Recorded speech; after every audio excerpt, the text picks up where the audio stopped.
سبحانك لا علم لنا إلا ما علمتنا إنك أنت العليم الحكيم.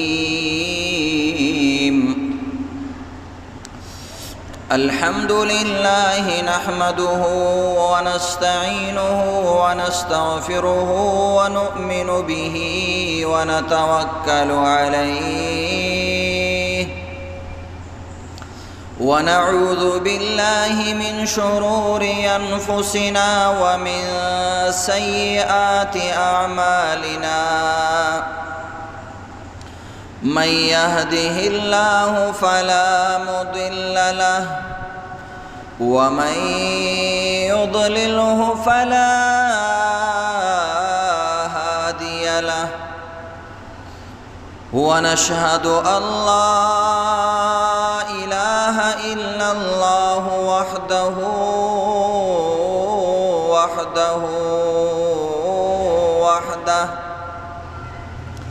لا شريك له ولا نذير له ولا مثل له ولا مثال له. ونشهد أن سيدنا وسندنا ومولانا محمدًا عبده ورسوله أرسله الله تعالى إلى الناس كافة بشيرا ونذيرا وداعيا إلى الله بإذنه وسراجا منيرا. أما بعد فأعوذ بالله من الشيطان الرجيم. بسم الله الرحمن الرحيم.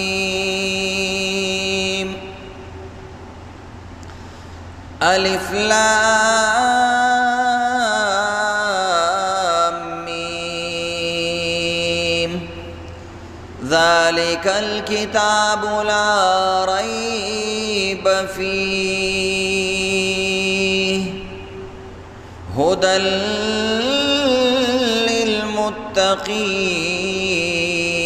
للمتقين الذين يؤمنون بالغيب ويقيمون الصلاة ومما رزقناهم ينفقون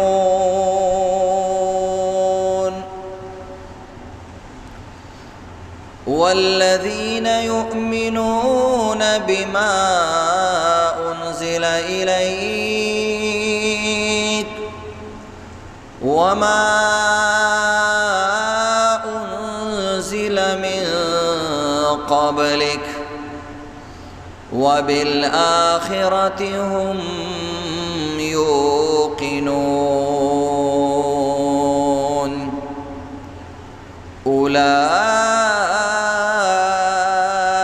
على هدى من ربهم وأولئك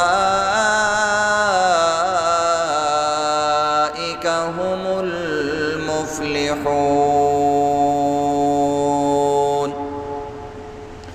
صدق الله العظيم.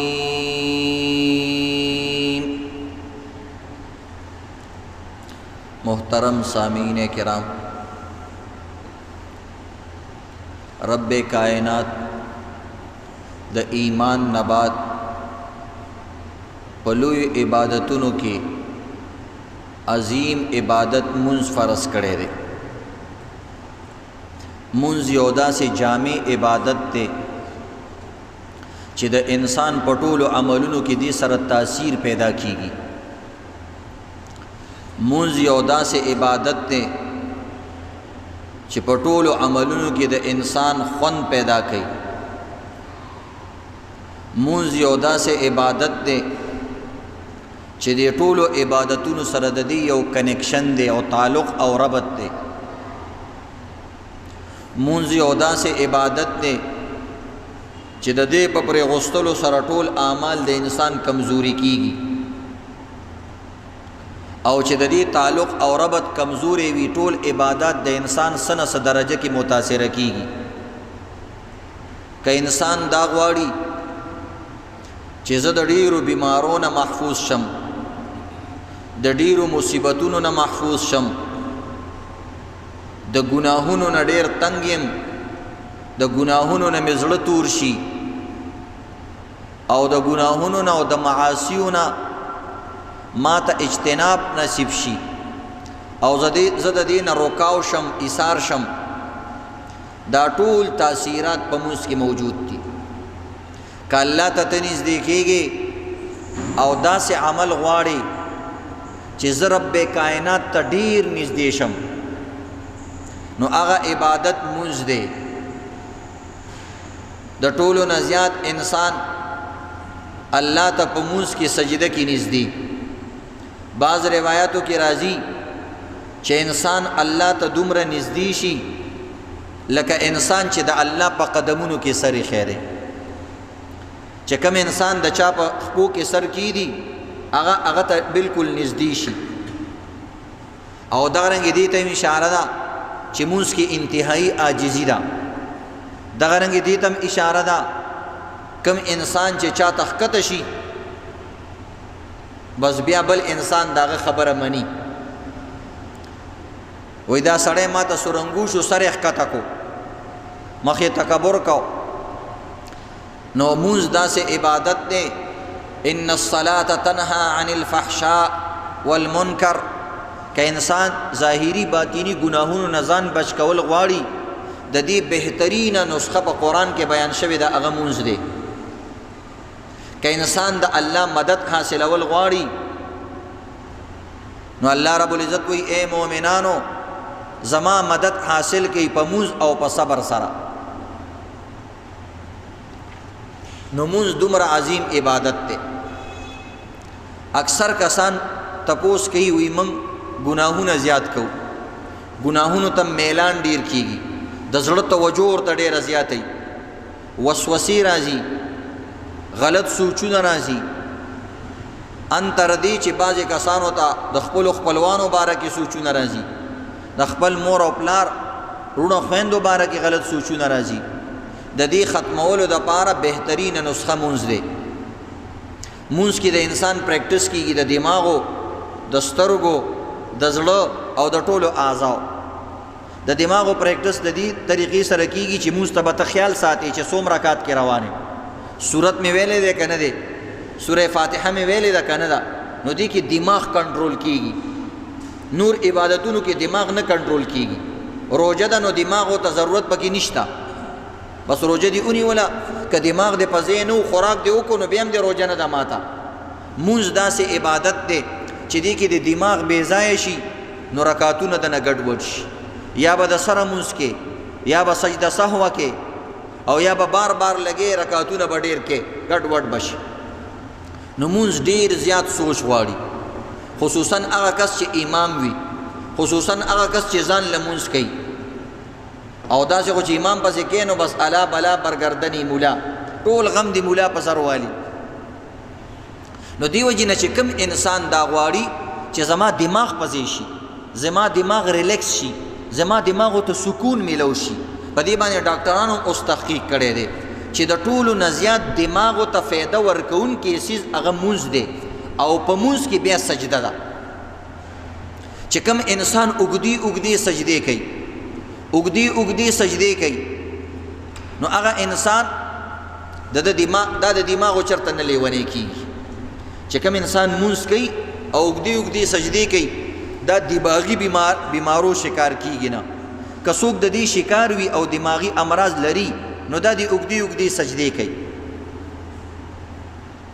دې کې چې کوم دی اوس ډاکټران وایي د ټولو نه زیات چې وینه فائدہ رسی د انسان دماغ ته هغه د سجدې په حالت کې چې انسان سر داسې ښکته کړي.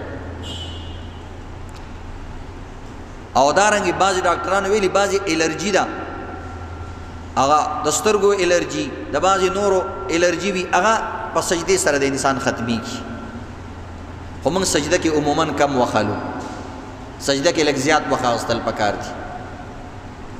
خو چې کله انسان ځان لمونځ کوي، خپل سنت کوي، خپل نفل کوي، د جمع مونځ کې به امام گزاره کوي، مقتدیانو ته به ګوري، ځکه هغې کې بیمارانی کار روزګار والا وي. نبی علیہ الصلوۃ والسلام وی اذا امن احدکم فلیخفف، چې کله امام شي نو بیا سپک مونځ کوه. فإن فیهم المریض، ځکه دې کې به مریضي، والضعیف یا به کمزورې بوډا به پکې ولاړي، وذل حاجه حاجتمند به ولاړي، چېرته به ضروري کار له رواني، نو ستا د وجې نه په هغه ناوخته شي. نو بهرحال ځکه د جمع مونځ موږ عزتمندو اکثر مختصر کوو. نو مونځ عزتمندو داسې د فحشاو نه او د منکراتو نه او د بیمارو نه انسان حفاظت کوي. کم انسان چې ګناهونه ډېر کوي دا دې سوچو کې د ده به مونځ کې ګډوډي. قرآن پاک کې د مونځ حکم یا د مونځ ذکر 200 ځل راغلی دی، 700 ځل، 700 پیرې د قرآن پاک تذکره راغلی، د مونځ تذکره راغلی. او د نبی علیہ السلام زندگی، د صحابه کرامو د اولیاء زندگی وګوره، چې کله به څه اهم کار پیښ شو نبی علیہ السلام به مونځ ته متوجه کېدو. او مونځ کې خو څه کې د جماعت اهتمام را څومره زیات راغلی دی. نبی علیہ السلام فرمای من سمع النداء فلم يمنعه من اتباعه عذر، وی کم انسان چې د مونځ آواز ووري، اذان ووري او دته څه عذر نه وي، صحابه کرامو تاسو کو چې عذر څه ته وایي؟ نبی علیہ السلام وی چې څه عذر ورته نه وي او د مونځ ونه کړلو، لم تقبل منه صلاة التي صلى، وی ځان لیکه دا مونځ وکړو دا مونځ خدای نه قبلای، چې د جمعات نه څه عذر نه وي. صحابه کرام تاسو کو عذر څه ته وایي؟ نبی علیہ السلام قال خوف او مرض، سیره پر راغلی وي، د بیماری یره وي، د دشمن یره وي، یره مختلف قسمونه وي، چا باندې یو چا باندې بل. نو خیر دی که پاتې شو ځان لمونځ کو خیر دی، یا مثلا څه مرض دی نو د دې وجې نه ځان لمونځ وکړو، یا بل ځای کې کور کې جمع وکړه نو خیر دی. نو د ده مونځ وایي نه قبلیږي، یعنی د مونځ چې د قبلېدلو کوم اصل شان دی هغه شان مونځ یې نه قبلیږي. لکه یو سړي ته چې کوم دی روټۍ وکړي، نو عموما چې څوک چاله دعوت وکړي نو په هغې کې یا چرګ یا پولاو یا وریجې موجودي، او ته وروره مثلا یو سړی وایي ما تاله دعوت کړی دی او ته ولې 500 روپۍ 2000 روپۍ ولګي، دلته نه پینډۍ ته لاړ شي، لاهور کراچۍ ته لاړ شي، او هلته چې کینی نو صرف ساګ درته کیدي یا صرف دال درته کیدي. نو دې ته عزتمندو وایي مړه د سره روټۍ راله کړې نه وه دومره یو شرمولم، حالانکې ساګ هم روټۍ ده، دال هم روټۍ ده، او په دې باندې انسان مړیږي، خو دعوت دې ته نه ویلی کېږي. دغه رنګې دې حدیث کې چې راځي چې مونځ یې نه قبلېږي، مطلب مړه دا یې دم لاسه مونځ وکړو چې ځان له یې مونځ وکړو، چې مونځ یې پرېغوستو مړه دام لا مونځ دی، دې ته هم تاسو مونځ وایې، دا خو د سره مونځ نه دی. د دې مطلب دا دی، نور دا دی فرض هغې کې قبلېږي، خو د الله انداز دا شي، د الله چې کوم څیز خوښ نه وي نو بیا وایي دا مونځ نه دی. څنګه چې زمونږ بعضې کپړې نه وي خوښې او ښځه د هغه کپړې راوالي، دا دې څه راواغسته، دې ته هم ته لا کپړې وې، حالانکې کپړې خو وي، خو د دعوت دپاره هغه کپړې نه وي. د خوراک دپاره بعض وخت یو څیز کور کې پخ شوی وي خو ستا نه وي خوښه، ته ښځې ته وایې دا هم دې لاسه روټۍ پخ کړې ده او دا هم دې لاسه ترکاري پخ کړې ده.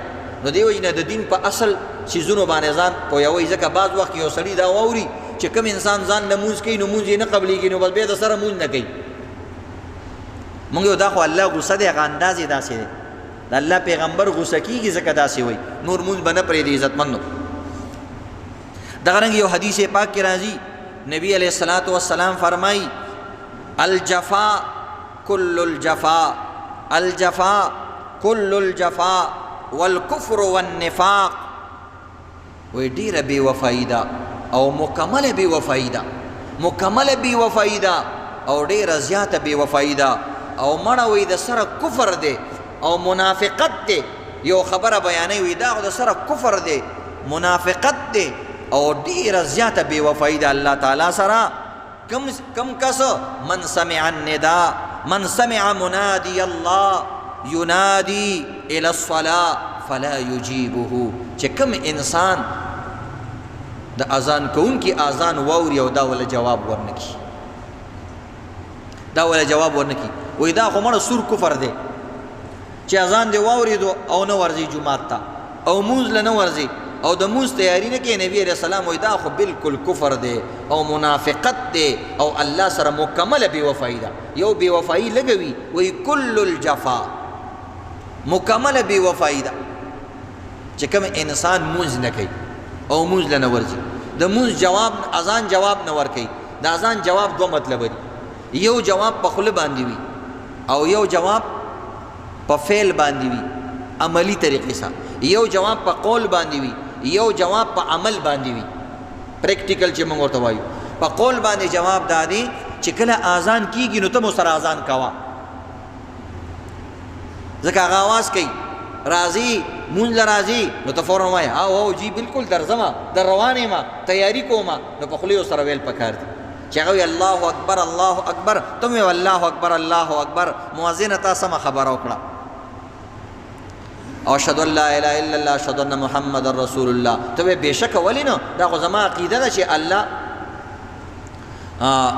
شریک نشته او د ټولو نه لوی دی او نبی علیہ السلام پیغمبر دی به ته حي علی الصلاه مونږ له خو راضی کنه تیاری دې کړی دا ته حي علی الصلاه حي علی الفلاح او جی درځما یا بدا جواب کې لا حول ولا قوه الا بالله تا خو ډیره خوږه خبره وکړه خو دعا وکړه د الله په طاقت باندې ارس کیږي چې دا ارس راته پرې غوستل آسان شي نو د حي علی الصلاه او د حي علی الفلاح په جواب کې بس یا خو مغه الفاظ وایا آسان سره او یا چې کوم دی دا وای لا حول ولا قوه الا بالله ستا خبره ډیره صحیح ده چې مونږ لراشه او مونږ کې د دنیا او آخرت کامیابی ده خو دومره لویه کامیابی په قسمتونو باندې ملاویږي بختور انسان ته ملاویږي او پته نه لګي زه به دومره خوش قسمته یم کنه او الله به مال توفیق راکړي کنه نو لا حول ولا قوه زما طاقت نشته خدای دې مال طاقت راکړي د نیکی د کار زما طاقت نشته او د بدون د بشکولو زما طاقت نشته الا بالله مگر الله براله طاقت راکړي نو چې ته دا وې نو الله د لبه د موږ دا کولو توفیق درکړي او د نور ګناهونو د پرېغوستلو توفیق درته درکړي نو دا د مونځ طریقه د عزتمندو د اذان د جواب طریقه ده دغه رنګ یو حدیث کې وی نبی علیہ السلام فرمای لقد هممت ان امر فتیتی فیجمعوا لي حزما من حطب وی زما یو اراده پیدا شي د اذان په وخت کې نبی علیہ السلام چې کلم اذان کیږي وی زما پزله کې دا یو اراده پیدا شي او زما زړه غواړي او اراده لرم چې زه سزوانان راجمه کم او هغوی ته هم لرګي راجمه کوي او هغه لرګي چې هغوی راجمه کوي ثم آتی قوما یصلون فی بیوتهم او بیا زه راشم هغه خلکو ته چې په کورونو کې مونځ کوي لیست بهم علة او څه بیمار نه وي څه عذر نه لري فاحرقها علیهم او د هغوی هغه ارسه ته اور ورته کړم دا مونځګزاري یاد کړي چې کوم کسان کور کې مونځ کوي بې لمانځه لاسه کې د بیلمازو د پاره خو چې کم دی 15 قسمه عذابونه دي دا هغه مونځګزاري خلک یادوي چې په کور کې بغیر عذر نه مونځ کوي نبی اسلام چې ځوانان راجمع کوم دومره تکلیف ځوانان ځنګلونو ته لیږل هغې باندې لرګي را ماتول بیا هغوی راوړل نبی اسلام وایي دا هېڅ تکلیف نه دی خیر دی او چې بیا زه ځوانان ځان سره ملګري کم کومو کسانو کورونو کې مونځ کړی دی چې د هغوی کور ته اور ورته کم اور ورته ولګو نو بهرحال عزتمندو مونځ نه دی پرېغوستل پکار یو حدیث کې راځي چې د مسلمان او د کافر په منځ کې چې کوم دی فرق د مونځ نور د هغه هم نیک عملونه کوي کافران ډېر نیک عملونه کوي مسلمان هم نیک عملونه کوي خو نبی علیہ السلام وایي چې مونځ نه کوي نو بیا پکې فرق نشته په مونځ کې به فرق راځي نو ما تاسو ته مخکې ویلو چې مونځ اظهار بندگی ده کلمه اقرار بندگی ده چې د الله د بندګۍ اقرار کې نو کلمه به ووایي او چې الله ته ځان ظاهرې چې زه ستا بندې ما نو هغې دپاره مونځ طریقه ده نو کلمه اقرار بندگی او مونځ اظهار بندگی یو سړي ته وایي زما تا سره ډېره مینه ده هغه وایي ډېره مهرباني خو چې ځواب یې څه سخته راشي یا څه خبره درته وکړي حکم او هغه کار یې ونه مني هغه وایي دا څنګه مینه ده ما درته ویلې فلاني ځای له راشه او ته رانلې دغه رنګ یو سړی کلمه وایي او مونځ له نه راځي نو په دې باندې الله خفه کېږي. شاعر هم وایي تعصي الإله وأنت تظهر حبه هذا لعمرك في الفعال بديع لو كان حبك صادقا لأطعته ان المحب لمن يحب مطيع. وإذا الله نوم علی د محبت دعوی کې او د الله اطاعت نه کې وستا په عمر مې د قسم وی دا خو ډېر عجیبه قسمه عجیبه خبره ده وستا په ځوانۍ مې د قسمي وی ډېر عجیبه خبره کې چې مینه مې شته خو منم نه. کستا مینه صادقه وی لو کان حبک صادقا کته په مینه کې صادق وې نو تا به د الله اطاعت کولې چې د الله اطاعت نه کې د مینې په دعوه کې صادق نه دروغجن نو چې کوم انسان وایي زه صحیح ایماندار یم دا به مونځ کوي. ځکه ما تاسو ته د مونځ ټول اعمالو سره کنیکشن دی او حدیث کې راځي چې کوم انسان د قیامت په ورځ مونځ صحیح راوځي اکثر عملونه به د صحیح راوځي او چې مونځ یې خراب شي نو اکثر عملونه به د خراب شي. او د الله د رضا کولو د ټولو نه لویه ذریعه د ایمان نه بعد هغه مونځ دی. نو مونځ اهتمام کول پکار دی. کوم انسان چې کامیابی غواړي قد افلح المؤمنون الذين هم في صلاتهم خاشعون چې کوم مؤمنان کامیابی غواړي الله وی خشوع او خضوع سره دی مونځ کوي. او قرآن کې الله وی کامیاب خلق او الله ته نږدې خلق متقیان دي. بیا وی متقیان څه ته وی الذين يؤمنون بالغیب چې په غیب به ایمان لري. او دویم کار ويقيمون الصلاه د ایمان نه بعد به دا مونځ خامخا کوي. او ومما رزقناهم ينفقون د دې سره سره به د بل مسلمان هم ډېر خیال ساتي هغوی باندې به مالونه تقسیموي. نو درې څیزونه د کامیابۍ دي یو ایمان او اعمالو کې مونځ او د بل مسلمان سره ښېګړه کول. الله وی اولئک علی هدى من ربهم واولئک هم المفلحون. همدغه کسان هدایت یافته دي او همدغه کسان کامیاب خلک دي. اوس موږ وایو چې مونځ لذي ګاګ خرابېږي چې مونځ لذي فلانه کار خرابېږي پټې پاتې کېږي او دا خو خساره او نقصان ده. الله وی نه نقصان دا دی چې تا نه مونځ پاتې شي مونځ پاتې شي. په بهرحال عزتمندو د مونځ ډېر اهتمام کول پکار. قرآن پاک کې الله وی فویل للمصلین الذین هم فی صلاتهم الذین هم عن صلاتهم ساهون. الله وی د جهنم کنده د هغه مونځګزارو دپاره چې کوم کسان د خپلو مونځونو کې غفلت کوي. نو غفلت دوه قسمه دی. یو دا دی چې مونځ له په ټیم نه راځي دا هم غفلت کې شامل دی. ویل هلاکت دی ویل د جهنم کنده ده د هغه کسانو دپاره چې مونځ کې سهوه کوي مونځ کې غلطي کوي غفلت کوي. دا صورت موږ تقریبا هر مونځ کې وایو مشهور صورت دی د قرآن پاک اخیری له صورتونو کې. او عزتمندو په معنی یې نه پوهېږو. معنی یې دا ده چې څوک غفلت کوي الله وی هلاک شو. د غفلت مختلف صورتونه دي. یو دا دی چې مونځ له په ټیم نه راځي. دویم دا دی چې مونځ کوي خو مونځ کې د ذهن حاضر نه وي ګډوډې کوي غلطیانې پکې کوي دا هم غفلت کې راځي. د مونځ فرایض د مونځ احکامات یې نه دي زده کړي دې ته هم غفلت ویلی کېږي.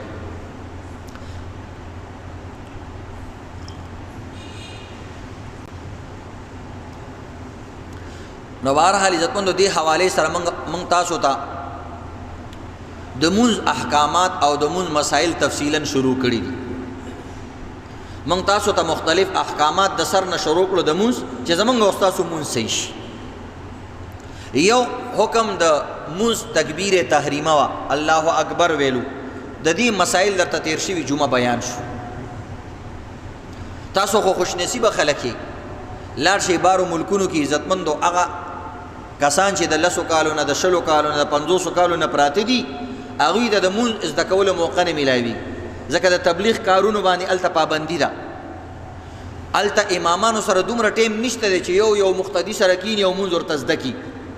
داسې مدرسې هلته نشته دی چې ته ورشي او هر ټیم تا ته مدرسه کولاوه میلاویږي. زمونږ پاکستان کې الحمدلله هر ټیم مدرسه کولاوي. د سحر مونځ نه والا د شپې 10 بجو پورې چې څه ټیم ته ورځي او څه قسمه مسله زده کې مدرسې کولاوي وي. په دې نعمتونو باندې د الله شکریا ادا کړو. نو بارو ملکونو کې عزتمندو ډېرو هلکانو له مونځ نه ورځي. قسم دې ډېر الکان مسلمانان ما ته ټلیفون کوي وایي موږ ته ډک او تش رکعتونه وښایه.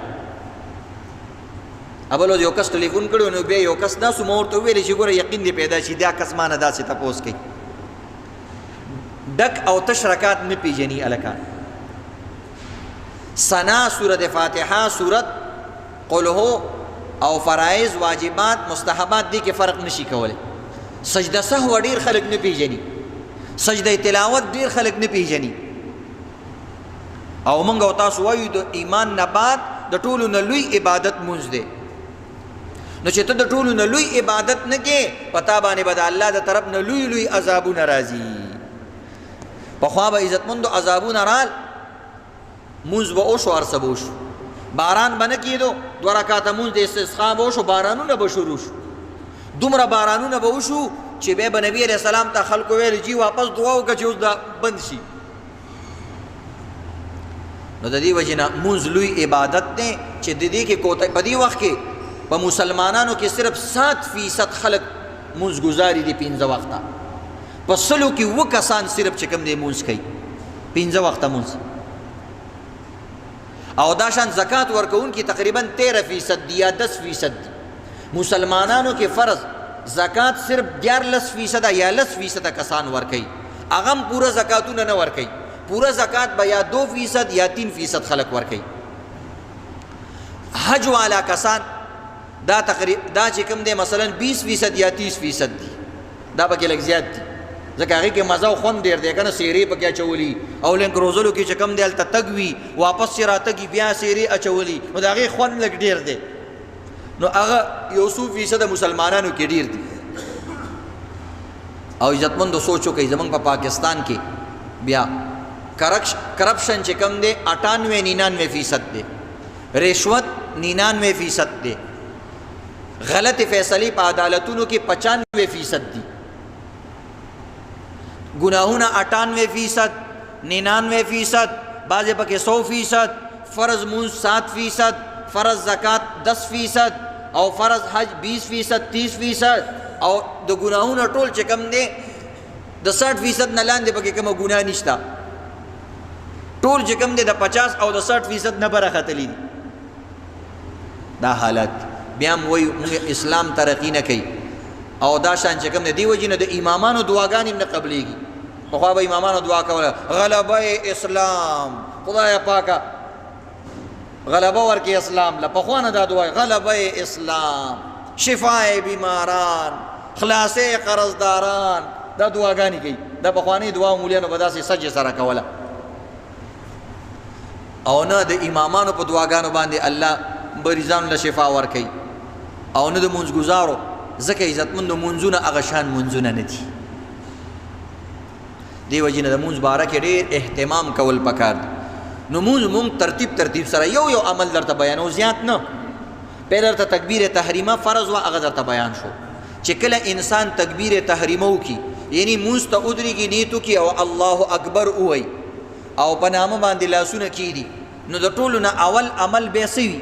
سبحانک اللهم وایي. نو نه درته د سبحانک اللهم دې ته په عربۍ کې ثنا وایي، سی سره، ثا سره، ثنا. ثنا معنی د الله رب العزت صفت، چونکې په دې کې د الله رب العزت صفت بیان شوی، ستاینه بیان شوې ده، نو دې وجې نه دې ته ثنا وایي. چې تا الله اکبر وکړلو نو د ټول نړومبې درته الله وایي زما شکر ادا که دا توفیق دله ما درکړو. ګینه ډېر خلک دي په زړه کې دا جستجو لري او دا مینه لري چې موږ دې هر وخت مونځ وکړو، خو هغوی ته د مونځ توفیق نه میلاوي. د هغوی سر د الله خوښ نه دی چې زما مخې ته کېږي، د هغوی سر نه دی خوښ چې الله یې خپل کور ته راوبلي. نو دې وجې نه د ټولو نړومبې به ته د الله ثنا کې چې خدایه پاکه زه خو د عیبونو نه ډک یما، سبحانک واحد ته ذات چې ته د عیبونو نه پاکې. دا د سبحانه معنا ده، یا الله تا کې یو عیب هم نشته. عام معنی موږ دا کوو سبحانک اللهم، یا زما ربه ته پاکې د جمله او عیبونو نه، الله کې یو عیب نشته. او انسان د عیبونو نه ډک دی، چا کې یو عیب چا کې بل عیب. نو دای ترجمه ده سبحانک اللهم. الفاظ یاد کې پهله ته الفاظ ویم، بیا ترجمه ویم، بیا د دې چې کوم دی مسائل بیانو. نو الفاظ دا دي سبحانك اللهم وبحمدك وتبارك اسمك وتعالى جدك ولا إله غيرك. دا د دې الفاظ دي. دویم نمبر عزتمندو دی کی غلطیانی. زمن خلق سبحانک اللهم ثنا کی کمی کمی غلطیانی کوي. اکثر د حی په ځای باندې عزتمندو خی وای، ها په ځای خا وای، نو سبحانک اللهم وای، دا غلط دی. سبحانک اللهم دا غلط دی. سبحانا ها به دې مړی کې وي. خپل وس مطابق به کوشش کې، ډیر بزان نه پازابه، او خپل وس مطابق به کوشش کې. دا څنګه چې د دې د وجې نه موز پرې دی، موز کوا، هر حال کې کوا. څنګه چې کولای شي چې د کوم انسان ټول موز به غلطي، خدا موز دا انسان د موز د صحیح کېدلو کوشش روان او جاری ساتي، د موز ادا کیږي. عجیبه خبره چې د کوم انسان ټول موز غلط دی، خو هغه د موز د ادا کولو کوشش مو سره روان دی، خواریم روانه ده، د دا غلط موز هم په صحیح باندې قبلېږي. او چې کوم انسان موز غلط دی، موز کې یو حرکت غلط دی خو فرض دی، او دای نه صحیح کوي، نو د موز نه ادا کیږي. نو د زده کوونکي او د نه زده کوونکي دومره فرق دی. نو موز زده کولو کوشش کوئ. نو بعضې کسانو یې سبحانه په دې ټکي کې اکثر غلط دی. نو سبحانه حا به وي، درې قسمه هغه، یو خا ده هغه لږه ډېره درنه وي او ډکه به وي، یو حا ده هغه به درمیانه وي، یو هغه چشمو والا ها ده هغه به بالکل هلکه وي، خو دلته دا درمیانه ده. سبحانه عام خلک دې ته حا ده حلوایي وي، د حلوا کې چې کومه حا ده. سبحانه دویمه غلطي دا ده د کاف په ځای قاب وي. سبحانه اللهم دا غلط دی. اللهم قاف نه دی، غټ قاف، وړوکی قاف دی. سبحانك اللهم دا دی. قاف او قاف کې فرق نه کوي. چې کوم ځای کې قاف زمون خلک اکثر د عامیان خلک چې اقامت کوي دوی ته غوږ شي، دوی قد قامت الصلاه قد قامت الصلاه، قام دلته غټ قاف دی، دا غلطي. نو سبحانك اللهم دی اللهم کې چې کومه ها ده دا بالکل هغه وړه ها ده، او سبحانه کې چې کومه ها ده دا د هغې نه لږه درنه ها ده. نو دې کې فرق کوئ چې څومره پورې خپل کوشش کولی شي. چې نشي زده کولی یو قاري سره روزانه کښېنه او دا زده کوه، نو کم از کم مونځ خو به دې ادا کېږي که نه. سبحانک اللهم بیا ورپسې بیا خلک وبحمدک، دلته بیا ښه وایي وبحمدک، دا غلط دی. وبحمدک بیا اخره کې بیا کاف دی وړوکی، بیا خلک وبحمدک قا بنوي وبحمدک. نو درته مونځ ګرانه ونه، مونځ درته اسانه و عزتمندو. مونځ بعضې کسان د شپېتو کالونه کوي، نو ټول پکې شپېته ټکي نه دي چې یو یو ټکی عزتمندو په یو کال کې زده کولی، اوس به مونځ صحیح وي. ولا اله دلته هغه وړه ها ده. ولا اله غیرک، بعض خلک غین غلط وایي، دلته وایي ولا اله غیرک، دلته غین دی غټ هغه ډک غین دی چې کوم باندې نقطه وي. ولا اله غیرک، غیرک داسې لږ ډک ویل چې پته درته لګي. څوک ولا اله غیرک عین به نه وي، غین به وي. بیا اخره کې پکې بیا قاف دی، نو بیا ولا اله غیرک، قاف به نه وي، وړوکی کاف دی. اکثر پکې وړو کاپونه دي. نو دا عزتمندو چې کوم دی یادول پکاري. بعضوی وتبارک اسم، وتبارک اسمک کاف دی دلته، نو یو ځل درته بیا ویم سبحانك اللهم وبحمدك وتبارك اسمك وتعالى جدك ولا اله غيرك. چې چاته نه یادېږي دا بیان به تاسو ته اپلوډ کیږي په نیټ باندې، به دا بار بار اوره د دې نه زده کوه. چاته عزتمندو یو قاري نوم ورکه ثنا، نو به د هغې آډیو ویډیو به راشي، هغه ته ګوره او هغه اوره بار بار، د شپې چې وده کېږي اوره، په دکان کې اوره، بار بار دا ځان سره وایه. نو دا یو هفته تاسو ځان سره د ثنا پریکټس وکئ، د ثنا پریکټس وکئ، او کوشش وکئ چې بله جمعه یو عامي کس ماته سبحانک اللهم مزیدار ووایي، نو زما زړه به ډېر خوشحاله شي چې داسې یو کس ته زه ویم پاڅېږه او هغه خپل لاس اوچت کی همداسې به نه پاسو مجدد مونږ نه تختېږي او کنه چې بل جمعه نه راځي چې مولوی صاحب په کم دي سبحان اوري نو بس تخته نه اجازت بدنه غواړو چې کم کسي وي داسې لاس به اوچت کی چې قاری نه عام کس یو کس ماته وي زما زړه به خوشاله شي چې کم بیان ما کړی دی نو هغه کې یو کس پاغي باندې عمل وکړو او هغه یاد کړه صحیح ده کنه ان شاء الله بس پدې کې کوشش کوي چې کم کس ماته چې کم دی سبحانك اللهم صحیح تیر کړه څنګه چې ما ویلا 100 روپۍ بوله زین نام ورکو د خپل جب نه د مولا پاکه پیسې سوچ کوي مولا زړه به څومره رپیږي چې تاسو له 100 روپۍ درکې ځکه ټول عمر کې خیرات نه کړي او تاسو له پدې یو وړو کې شان عبادت باندې 100 روپۍ درکې زموږ لاسونه به څومره رپیږي او زړه به څومره دک دک کوي او دا غرانګي چې کم دی بهرحال خو به هم د 100 روپۍ بدل درکوم د خپل جب نه او ان شاء الله تبا غجب کې کېده به د ګور تعالی څومره پیسې راځي نو اسی تاسو کار نه کوي مولیانو سره کینی نو تاسو د مولیانو په شان شي چې پیسې پکې نه هغه کار نه کوي نو دا زده کوي صحیح ده کنه ان شاء الله کما شومان کې چا زده کړم صحیح ده خو ما شومان اکثر مدرسو کې قاریانو سره خواري کړي غټ کسانو کې هغه کس به یو کس ماته اوري نو دا د سنا غلطیان شوي عزت مندو اوس د سنا متعلق درته یو څو مسلې بیانو سنا ویل په مونږ کې عزت مندو فرض ده که واجب ده که سنت ده سنا ویل سبحانك اللهم دا په مونږ کې چې کوم دی سنت او یو سنت د دوانو جهانونو د ټولې دنیا نه قیمتي دی او نبی اسلام وی چې کوم وخت کې سنتونو باندې څوک عمل نه کوي او زما امتی یو سنت طریقه وکړله وې دته د 100 شهیدانو ثواب ملاویږي شهید څومره لویه مرتبه ده نو دی وجه نه د مطلب دا نه دی چې سنت د مرتبه کم ده یو سنت د ټولو جهانو نه افضل دی خیر من الدنیا وما فيها دغه نه عزتمندو سنا ویل په مونږ کې داس یو عبادت دی چې دا امام بم دا وي امام او کزان له څوک مونږ کې منفرد دته وي هغه به وي او چې کوم انسان مقتدی دی هغه به وي سنا مونږ کې بعض عبادتونه داسې دي چې امام باندې وي په مقتدی باندې نه وي سنا سبحانك اللهم داسې یو عبادت دی چې دا به امام وي مقتدی به وي او دغه رنګ کزان له څوک مونږ کې هغه به وي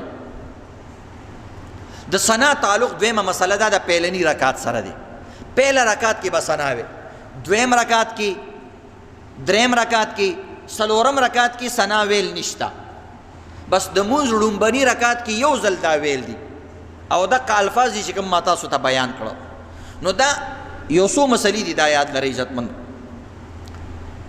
چې کله انسان ځان لمونځ کوي نو خو خبره ختمه سنا به وي امام هم وي بعض وخت کې داسې کار وشي چې یو سړی داسې ټیم کې مونځ لراشي چې امام قرات شروع کړی وي مونځ ولاړي اوس آیا دې ټیم کې به دا سنا سبحانك اللهم وایي که به نه وایي نو یو مونځ گزار داسې دی چې امام له راورسېدو 4 رکعاته مونځ دی یا 3 رکعاته د ماښام مونځ دی یا سحر 2 رکعاته مونځ دی چې امام سره دا راورسېدو پهله رکعت له راورسېدو خو امام الله اکبر ویلو او دا داسې ټایم کې رال که دته اندازه وي چې مثلا امام بلا قرات نه شروع کړي هم سبحانه کې لګیا دی نو بس دا د امام سره سبحانك اللهم وي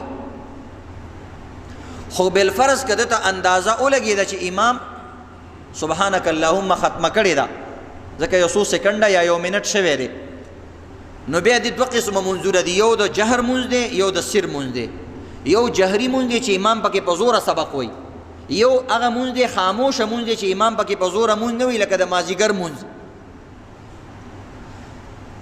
نو عزتمندو دوانو منظورو کې دقه حکم دی چې کله امام څخه په پهله رکعت کې رالی که په دویم کې رالی که په دریم کې رالی که په څلورم رکعت کې رالی بس امام سره الله اکبر وکا او خاموش ادرېګا سبحانك اللهم موایا سبحانك اللهم او ثنا دغلطه موایا اسانه خبره او راجح خبره او مفتبهی خبره دادا که خاموش منځوي او که د قرات والا مونږ امام پکې سبق وای او کنه وای خو ته امام لره ورسېدلی او د سنا د موقع درته میلاو نشوا نو بس په پهله رکعت کې او که دویم رکعت کې او که دریم رکعت کې بس سبحانك اللهم موایا دغه حالاتو کې موایا اوس به دا کوم ځای کې وای سبحانك اللهم سنت نه پاتې شو نو بعض عالمان وی که بالفرض امام قرات ختم کو الحمد ویلا او لکسات لغلی په دغه ځای کې وایا یا بعض عالمان وایي چې امام کله رکوع ته ښکته کېږي نو بس زر زر یې دغلته ووایه.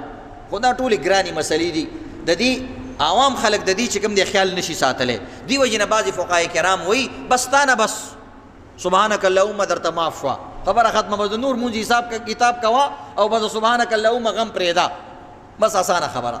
سبحانک اللهم ته په ټایم کې راونه رسېدلې بس کیسې ختمه، نور مونځ په صحیح طریقې سره کوه او سبحانک اللهم درنه پاتې شوه. که بالفرض کوم انسان نه یو رکعت پاتې یا دویم رکعت یا دریم رکعت تی پاتې وي نو هغه ته بیا موقع شته چې کله خپل رکعتونه ادا کوي. یو رکعت پاتې یو رکعت خو به کې که نه، دوه رکعت دنه پاتې دوه رکعته خو به کې که نه، درې رکعته دنه پاتې خپل درې رکعتونه خو به کې که نه. نو بس چې کله امام سلام وګرځوي نو بس چې ته څنګه پاسېږي نو اولنی رکعت چې کوم دی د سبحانک اللهم نه شروع کا. اسانه خبره. ستا اول رکعت همدغه دی ځکه چې دا رکعت امام کړی اول رکعت، نو دغه ستا اول رکعت دی. اول رکعت د نه تللی که نه نو بس دا اوس چې ته پاسېږي اول رکعت کې نو د دې وجې نه اول رکعت کې سبحانک اللهم شته بس وی وایه پکې، بس اسانه خبره. او که بالفرض یو انسان داسې ټایم کې رالی چې امام رکوع له ځي خو تا ته پته چې دا امام رکوع کې ډېر وخلي نو څنګه چې د الله اکبر وکړو زر زر سبحانک اللهم ووایه او هغه سره رکوع کې شریک شه. خو چې تا ته پته وي چې رکوع راته میلاویږي ځکه سبحانک اللهم سنت دی او رکوع فرض ده، د امام اتباع واجب ده. نو دی وجې نه که تا ته موقع میلاویږي خو وی وایه که نه میلاویږي بس رکوع کې شامل شه بس کیسې ختمه، سبحانک اللهم پاتې شوه، هېڅ خبره نه ده. نو ځان ډېر مه پریشانه کوه. نو دا آسانه فتوه ده، آسانه خبره ده چې امام سره انسان په داسې حالت کې راشي چې امام سبحانک اللهم ویلې ده نو بس که هر رکعت وي سبحانک اللهم مه وایه، که د جهر مونځ وي او که خاموشه مونځ وي. البته بعض عالمان وایي که خاموشه مونځ وي، خاموشه مونځ لکه د مازدیګر مونځ نو خیر دی ته پکې سبحانک اللهم ووایه. خو راجحه خبره دا ده چې نه دی ویل پکار، بس اسانه خبره. بس چې یو ځل در سبحانک اللهم ځای پاتې شو بس کیسې ختمه پاتې شو، نور مونځ چې کوم دی حساب کتاب کوه او یادوئ. نو یو دا مسله شوه عزتمندو. دویم دا مسله ده کله ناکله انسان امام سره ولاړي مقتدي، امام سره الله اکبر وکړي نو امام سبحانک اللهم چونکې خاموش آواز کې وایي نو دته پته نه لګېږي دا غریب ډایرک خپل حسابونه کتابونه شروع کړي، ډایرک څه بل څه قصه کې مبتلا شي او سبحانک اللهم دې پاتې شي چې څنګه امام وایي الحمدلله رب العالمین او یا خدای پاک سبحانک اللهم و پاتې شوه ال دور تر آیا چې دا سبحانک اللهم بس اوس قصه ختمه شوه، بس اوس ځان مه خوځوه سبحانک اللهم زیاده نه پاتې شو، بس قرات شروع شو دقې ته غوږ کېده. ځکه د امام قرات ته غوږ کې غوستل واجب دي، فرض دي. خاموشه اوسېدل په دې وخت کې ضروري او فرض دي. د قرآن کې راغلي اذا قرئ القرآن فاستمعوا له وانصتوا. نو بس که د غفلت د وجې نه د سبحانک اللهم پاتې شوه، که قصدن د نه پاتې شوه او که د عذر د وجې نه پاتې شوه بس پاتې شوه. تیر په هیر راتلونکي چپې شماره بعضې سړی دومره پریشان شي که چې سبحانه خو پاتې شوه او عوامو له پریشانه کېدل هم باندې ثواب میلاویږي چې بهی مونځ به مې وشي که ونه شي. نو نن نه پس دا پریشاني دې ختمه شوه چې سبحانک اللهم دنه که قصدن هم پاتې شوه مونځ دې خیر دې ادا کېږي، خو سهوا دغه به یې نه پرېږدي، غفلتن به یې نه پرېږدي. ځکه عزتمندو بعض روایتو کې راځي زمونږ فقها دا روایت کوي چې کم انسان د سنت طریقې توهین وکړي، د کوم سنت طریقې توهین وکړي نو دا انسان په دې سنت طریقې توهین سره کافر کیږي. سنت طریقه ده نه پاتې شوه خیر دی، خو استخفاف به نه کې، استهزاء به نه کې، خندا به ورپورې نه کې، دا به مړه څه چل دی، دا څه خبره. یو سنت طریقه عزتمندو چې پاتې وي مړه څه چلو شو چې سنت طریقه پاتې شوه. ستا ټوپۍ کې چې یو سورۍ وشي هغه ټوپۍ بیا نه په سر کې وایي زما ټوپۍ سورۍ د ښځې سره کنځلې کې سورۍ ټوپۍ دې راله راواخېسته، داغ والا ټوپۍ دې راله راواخېسته، په کمیس چې تور داغ پرېوځي آینده هغه سوټ ته ریجکټ کې ختم یې کې وایي دا نه استعمالوم. کپړه چې تاله څوک درکوي او یو تار پکې وتلی شوي هغه د واسکټ کپړه دکاندار ته واپس کې هغه درته وایي مړه یو تار پکې وتی دی څه چلو شو، ته وایې دې خولې ته دې ګوره او دې خبرو ته دې ګوره، پیسې مې در کړي ریجکټ کپړه دې راکړه او دا چې کوم دی فضول کپړه ډیفیکټډ کپړه دې راله راکړله دا څه کپړه ده نه ماله پوره کپړه راکا. او دغه رنګ عزتمندو په ټول چاول دانو کې چې دوه درې دانې خرابي سړی هغه پوره پلیټ پرېږدي، په پوره سالن کې چې یو مرچکې نه وي او دغه رنګې یو مالګه پکې نه وي خلک یې نه خوري او دلته وایي مړه یو سنت طریقه پاتې شوه نو څه چلو شو نو سنت طریقو ته به استهزا بالکل نه کې عموما هغه کسان چې کم عربستان او عربو کې وخت تېروي چونکې عربیان اکثر سنت طریقې نه کوي او د سنتو خیال نه ساتي اگر چې هغوی کې نور ډېر اعلی صفتونه دي هغه د هغوی خپل دین ایمان دی زمونږ دا خلک هم لاړ شي هلته بیا سنت منځونه نه کوي دلته هم ډېر کسان زر زر وځي یا کم کسان وابیانو سره تعلق لري نو هغه اکثر د سنت طریقو خیال نه ساتي او دا ورته پته ده چې یو سنت طریقه د ټولو جهانونو نه افضله ده نو بهرحال عزتمند یو دا ده بعض وخت کې امام داسې وخت کې یو سړی راشي چې امام رکوع کې وي نو آیا سبحانک اللهم به وایي که نه نه بس داسې حالت کې نه دی ویل پکار رکوع کې دننه به سبحانک اللهم نه وی که په ولاړه درته موقع میلاویږي او رکوع درته میلاویږي وکړه خو چې کله رکوع کې ترالي او امام په رکوع کې دی او تم رکوع کې لاړې نو بس په دې وخت کې به بیا سبحانک اللهم نه وی اگر چې تا نه پاتې شوه خیر دی پاتې دي شي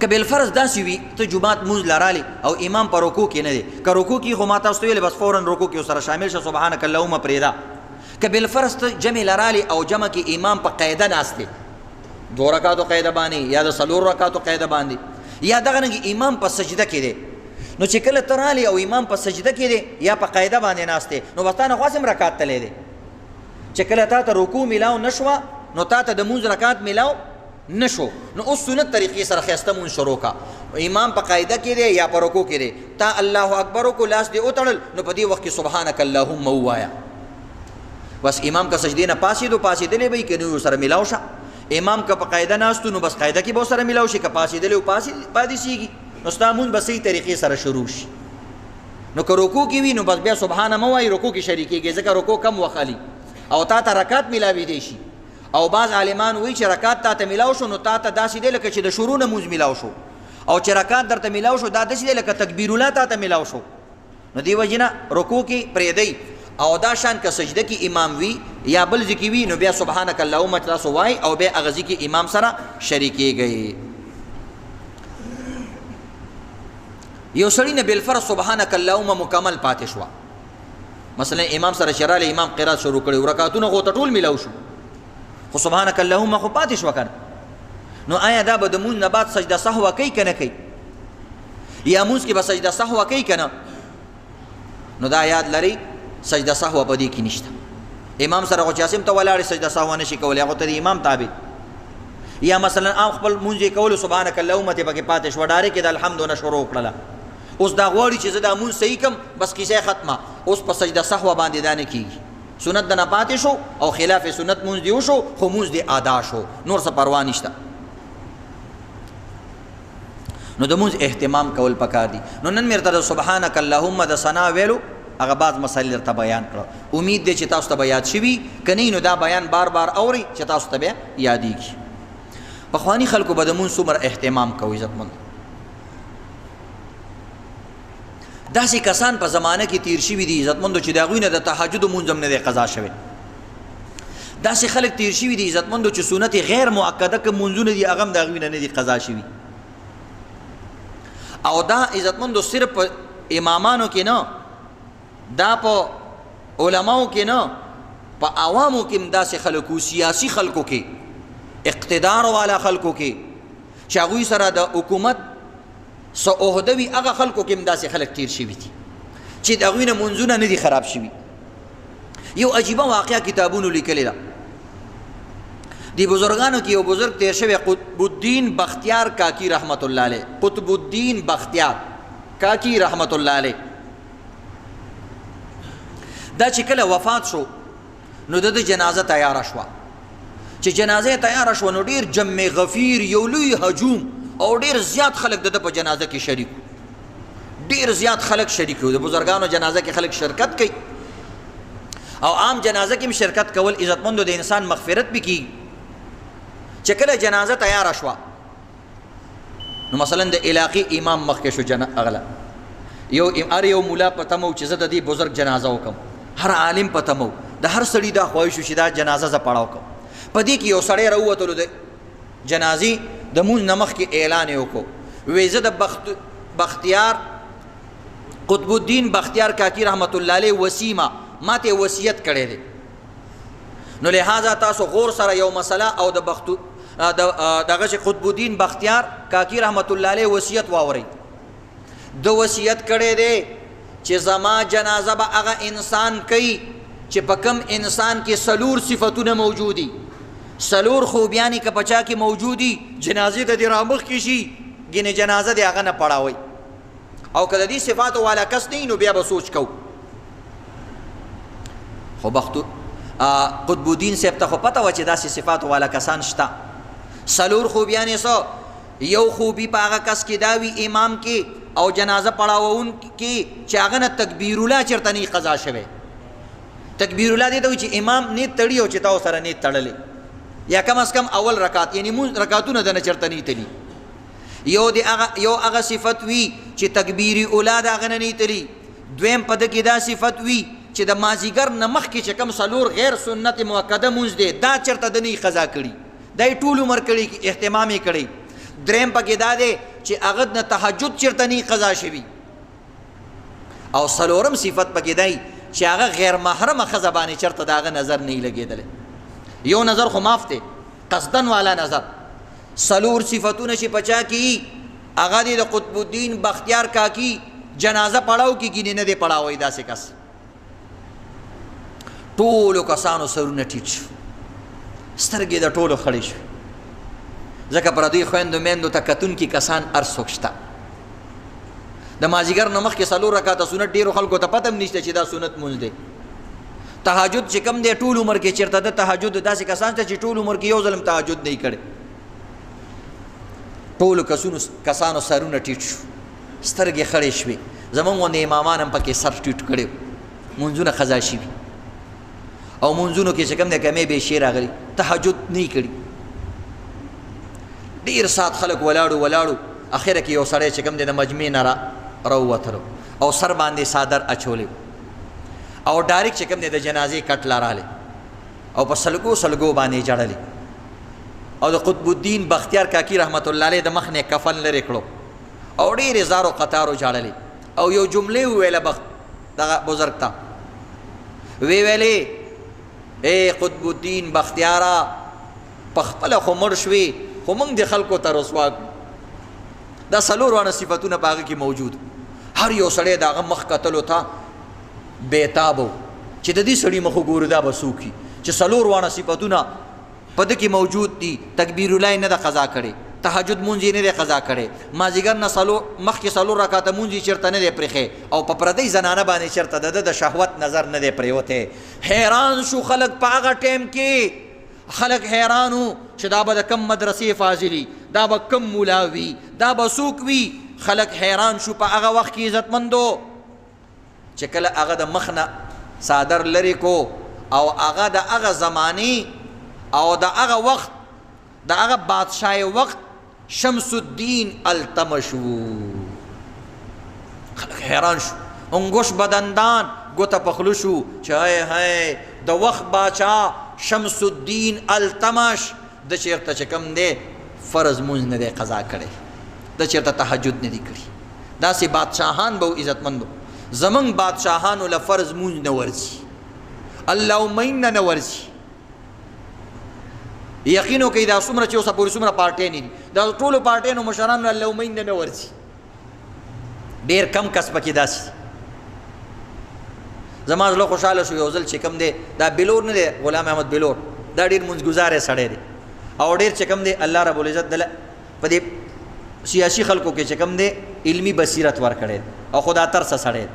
هغه اکثر د جنازې مونځ د پړاو کړی، زمونږ یو قسم د جنازې مونځ نشي پړاولی په سیاسي خلکو کې. نو داسې بادشاهان چې کله موجودي بیا الله عذابونه واپس کوي او ورسه ختموي. حضرت عمر رضی الله تعالی عنہ به مونځ کو، څنګه مونځ به کو؟ د صحابه کرامو مونځونه څنګه و؟ د سحر مونځ دی، حضرت عمر رضی الله تعالی عنہ د سحر مونځ کوي. اکثر به عزتمندو حضرت عمر رضی الله تعالی عنہ په مونځ کې جړل، داسې حال سره به جړل چې آخري صف والا ته به محسوسېدل چې حضرت عمر په مونځ کې جاړي. په آیاتونو باندې به جړل په سلګو باندې. یو ورځ د حضرت عمر آواز بند شو، خلک حیران شو، خلکو ویل کیدای شي حضرت عمر جړه اغستې وي، جړغونې وي او د ده د وجې نه ساه بند شوي. صحابه کرام هم مونځ کوو. اخره کې عبدالرحمن ابن عوف شکی شو چې حضرت عمر صاحب آواز بند شو، خدای دې خیر وکړي. چې ورنږدې شو د حضرت عمر صاحب نه چې کوم دی وینې روانې وې او یو ظالم په مونځ کې چې کوم دی د خنجر او د چړې باندې چې کوم دی والی و، په خېټه باندې داسې والی او وینې ترې روانې وې. هی هغه صحابه کرام مونځ مات نه شو. زمونږ په جومات کې صرف خلک وایي چې هلکه مار را پرېوتو، یقینو که سره د امام نه به ټول جومات غاري شوی، که یو مچۍ را دننه شوه ټول خلکو به منډې. د حضرت عمر غوندې کس په مونځ کې په چاړه والی شوی دی. نو څه کوي صحابه کرام؟ یو صحابي صرف ورمخکې شو، هغه پوه شو چې کس دی او والی دی. نو هغه بل کس چې ورمخکې شو بل یې په چاړه باندې ووالو. 11 کسان یا 9 کسان چې کوم دی په خنجر باندې ووالی شو، په چاړه باندې ووالی شو، لیکن د سحر مونځ نه ماتېږي. اخره کې یو صحابي ورمخکې شو، خپل صادر او کمبل یې پرې ور واچونه او هغه سړی په هغې کې ونیولو. هغه ته چې پته ولګېده چې ګرفتار شوم، ځان یې په خنجر باندې حلال کو، ځان یې خودکشي وکړل او ځان یې مړ کړ.